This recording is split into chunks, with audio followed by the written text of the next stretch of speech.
What kind of mischief can we get into today? How about another upgrade to our home? This one should be pretty straightforward.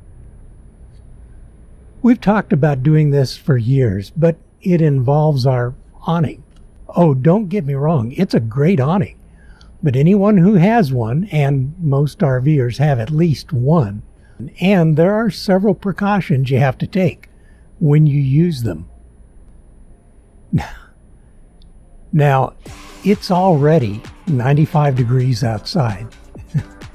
And I'm sitting here kind of halfway enjoying it, but it's going to get to another 103 days. Yeah, like they say, it's a dry heat. It's hot, either way. We may have an idea or two that might help to mitigate this heat. Stick around and see what we've got for you.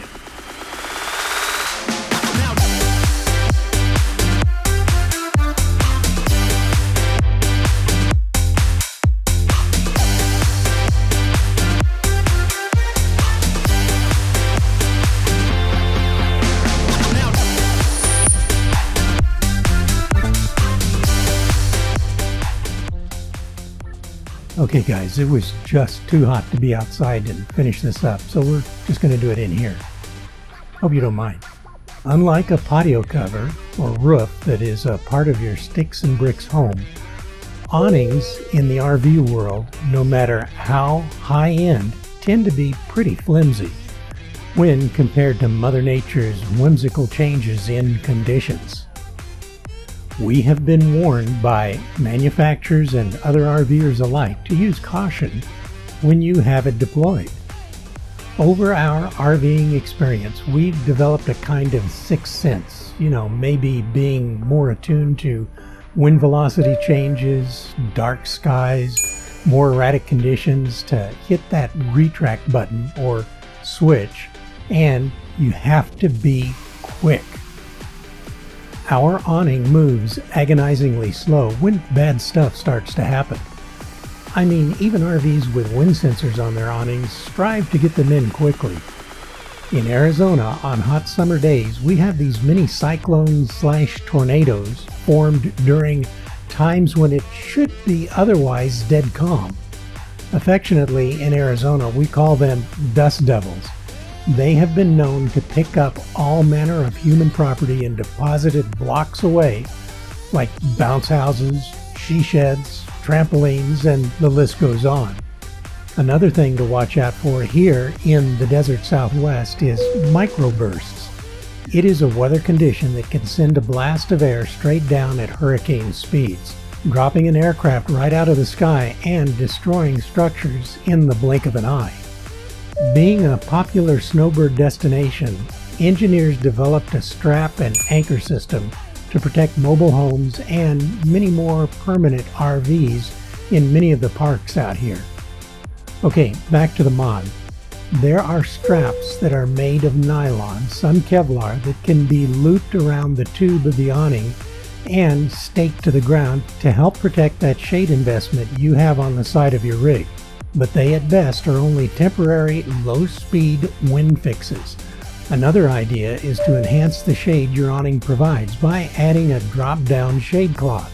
The great thing about this is that it provides more shade, privacy, and potentially expanded space, as well as, when staked to the ground, allows the awning to handle slightly higher wind speeds. The one we looked at is by our current awning manufacturer, Carefree of Colorado, and has a 3-foot drop panel that slides into the awning tube easily, is velcroed in place, and can roll up when the awning is retracted. Now it also has another piece which is zippered to it that in our case extends the shade awning to within 2 feet above the ground. Our awning is almost 13 feet up. So I'll cut through and I'll cut right through the awning so that I know that I got it wrong.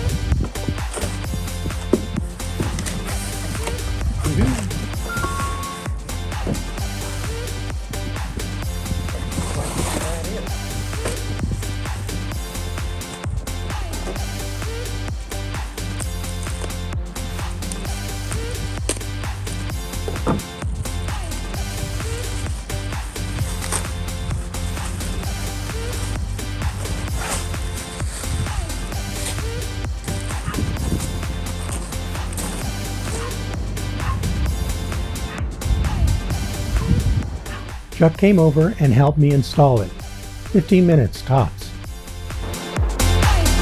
Okay, wait. Go ahead and extend it. I'm sorry. We extended the awning on a calm day.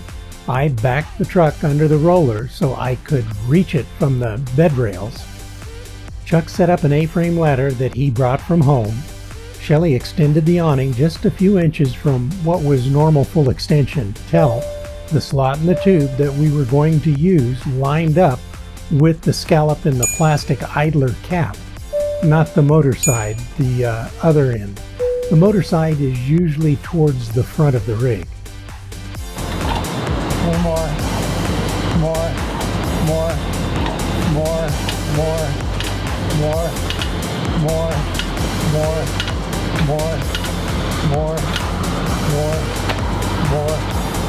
More. Stop. I think this is it. I don't think I have to take that off. I don't think it goes out the further. Sweet. Okay. We're good. Chuck helped me start the zip blocker into the slot, then I descended and he ascended the ladder. He's a lot taller than I am. Okay. Just hand me that in. Alright. Does that? Yeah.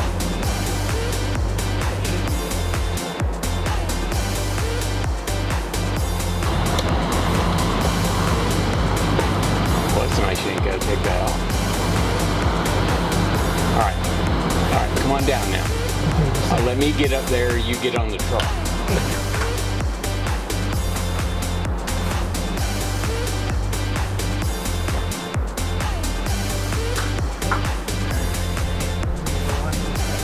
Go ahead. Yep. I got up on the truck's bed rails, grabbed the end we just inserted, and he guided the rest of the material while I pulled it to its proper resting place.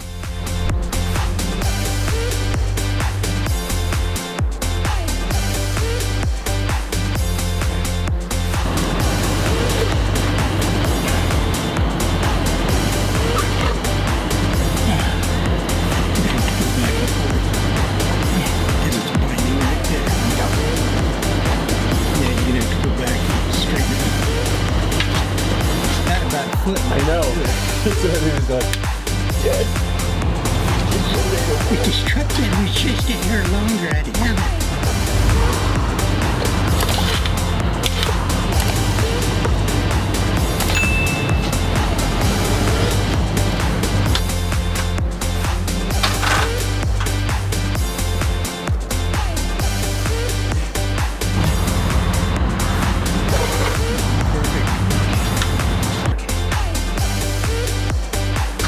Go ahead. Yep. Alright.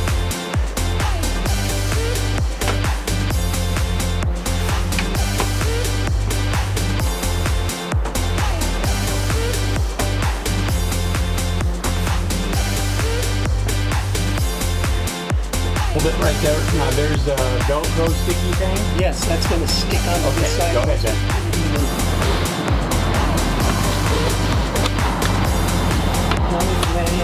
You're in. That's it. Is that even, or is it too far inside? We attached the Velcro tapes to keep it from moving, and we were done.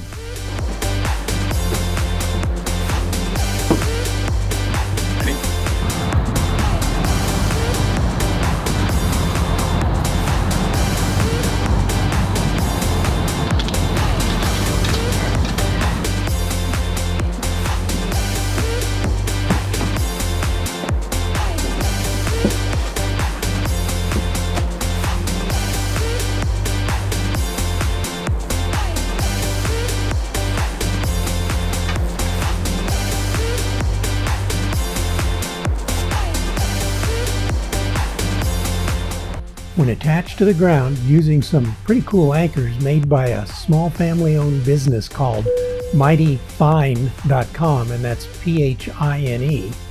We'll leave a link below.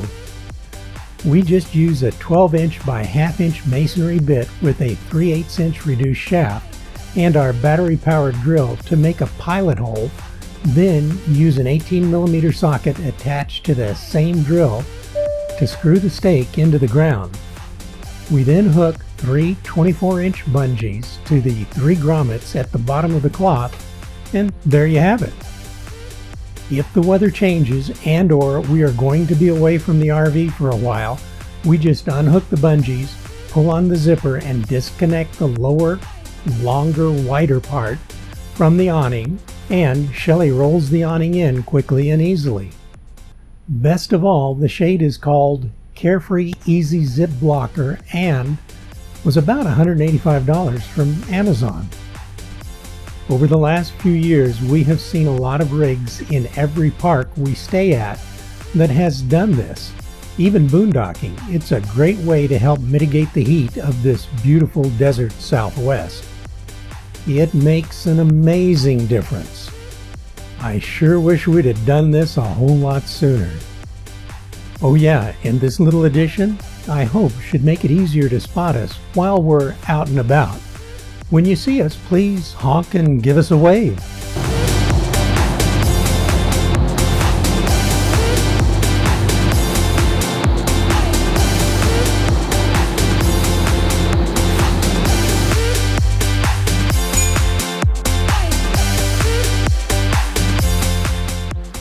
Well, it looks like one more week and Season 4 will begin.